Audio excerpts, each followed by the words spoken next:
Hello everyone. आज हम लोग overcoming common obstacles of reading के बारे में पढ़ेंगे। हमने देखा रीडिंग बहुत ज़्यादा इंपॉर्टेंट कम्युनिकेशन स्किल है जो कि गेनिंग नॉलेज में हेल्प करती है, हमारी इंप्रूविंग वोकैबुलरी में हेल्प करती है, अंडरस्टैंडिंग को इन्हांस करती है और थिंकिंग एबिलिटी को डेवलप करती है। इफेक्टिव रीडिंग जो होती है बहुत ज़्यादा इसेंशियल होती है academic success, professional growth and personal development के लिए। हाउएवर बहुत सारे लोगों को बहुत सारी डिफिकल्टीज फेस करनी पड़ती है रीडिंग के टाइम पर। इन्हीं डिफिकल्टीज को हम लोग obstacles of barriers of reading कहते हैं। ये ऑब्स्टैकल्स जो होते हैं ये रिड्यूस करती है रीडिंग स्पीड्स को, कॉम्प्रिहेंशन, कॉन्सेंट्रेशन एंड इंटरेस्ट को। देयरफॉर हमको इंपॉर्टेंट है इसको आइडेंटिफाई करना और फिर उसके बाद में प्रॉपर मेजर लेना इनको ओवरकम करने के लिए। कॉमन ऑब्स्टैकल्स के बारे में बात करें तो रीडिंग ऑब्स्टैकल्स जो हैं ये फैक्टर्स हैं जो कि रीडिंग को डिफिकल्ट और लेस इफेक्टिव बनाते हैं, जैसे कि लैक ऑफ कंसंट्रेशन हो गया, noise and distractions, mental stress जिसकी वजह से पुअर अंडरस्टैंडिंग हो सकती है, स्लो रीडिंग हो सकती है, डिफिकल्टी हो सकती है इन्फॉर्मेशन को याद रखने में। ओवरकम हम कैसे कर सकते हैं कि हम लोग क्वाइट इन्वायरमेंट के अंदर पढ़े, हम लोग डिस्ट्रैक्शन जैसे कि मोबाइल फोन्स को अवॉइड करें और प्रॉपर फोकस एंड इंटरेस्ट को मेंटेन करें। सेकेंड हमारे पास में आता है पुअर वोकैबुलरी। लिमिटेड वोकैबुलरी होने की वजह से बहुत ज़्यादा प्रॉब्लम होती है, जैसे कि difficulty understanding the meaning, reduce reading confidence, slow speed हो गया। तो मेजर टू ओवरकम क्या है, न्यू वर्ड सीखे, डिक्शनरीज का यूज़ करें, न्यूज़पेपर्स, बुक्स एंड आर्टिकल को रेगुलरली पढ़ें। थर्ड है हमारे पास में lack of interest in reading. Some लोगों के लिए क्या होता है ना, कुछ जो रीडिंग जो होती है पूरी बोरिंग और अनइंटरेस्टिंग होती है, जिसकी वजह से पुअर कंसंट्रेशन होता है, वीक रीडिंग हैबिट होती है, लो अंडरस्टैंडिंग होती है। ओवरकम करने का यही मेजर है कि हम लोग इंटरेस्टिंग और रीडिंग मटेरियल को चूज़ करें, जो खुद का इंटरेस्ट हो उस बारे में पढ़े, डेवलप करें हम रेगुलर रीडिंग हैबिट को और रीडिंग गोल्स को हम लोग सेट करें। फोर्थ होता है स्लो रीडिंग स्पीड।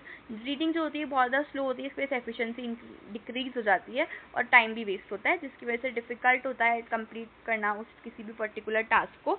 रिड्यूस करती है वो कॉन्फिडेंस को एग्जाम्स के अंदर।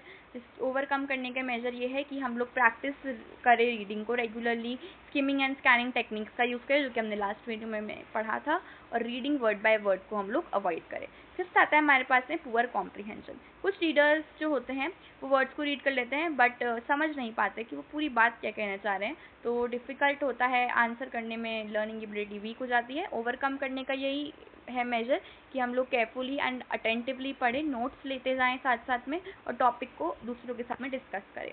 सिक्स हमारे पास आता है environmental distraction, noise, uncomfortable seating, poor lighting, ये सब चीज़ें बहुत ज़्यादा कॉन्सेंट्रेशन को रिड्यूस करती है। ओवरकम है प्रॉपर लाइटिंग रखें, पीसफुल प्लेस चूज करें, अवॉइड इंटरप्शन, इसके बारे में पहले भी पढ़ा था अभी। लैक ऑफ रीडिंग प्रैक्टिस की वजह से भी प्रॉब्लम्स आती है। इरेगुलर रीडिंग हैबिट्स जो होती है वो रीडिंग एफिशिएंसी को रिड्यूस कर देती है, तो ऐसे वीक वोकैबुलरी हो जाती है, पुअर फ्लुएंसी होती है, लो कॉन्फिडेंस रहता है। मेजर टू ओवरकम यही है कि रोज पढ़ो, प्रैक्टिस करो डिफरेंट टाइप ऑफ रीडिंग को। Fear of difficult text, many readers को जो होते हैं वो अवॉइड करते हैं डिफिकल्ट बुक्स को, टेक्निकल सब्जेक्ट्स को, जिसकी वजह से लैक ऑफ कॉन्फिडेंस होता है, पुअर लर्निंग ग्रोथ होती है। ओवरकम करने की यही है कि सिंपल टेक्स्ट में शुरू करो, धीरे धीरे अपनी लेवल को इंक्रीज करो। इंपॉर्टेंस यही है इसको ओवरकम करने का कि वो अंडरस्टैंडिंग इंप्रूव करती है, रीडिंग स्पीड इंक्रीज करती है, वोकैबुलरी इनहांस करती है, कॉन्फिडेंस डेवलप करती है और अकेडमिक परफॉर्मेंस को इम्प्रूव करती है और रीडिंग हैबिट को बिल्ड करती है। वेज टू इम्प्रूव यही है कि read regularly, improve vocabulary, practice skimming and scanning techniques, take notes while reading, read with concentration, choose suitable reading material. Overall conclusion ये है कि reading obstacles reduce the effectiveness of reading and create difficulty in understanding information. लेकिन common obstacles जो होते हैं जैसे कि lack of concentration, poor vocabulary, slow reading speed, lack of interest, environmental distractions होते हैं जो कि हटाए जा सकते हैं, ओवरकम किए जा सकते हैं, जो हमने ऑलरेडी डिस्कस किया। Thank you so much.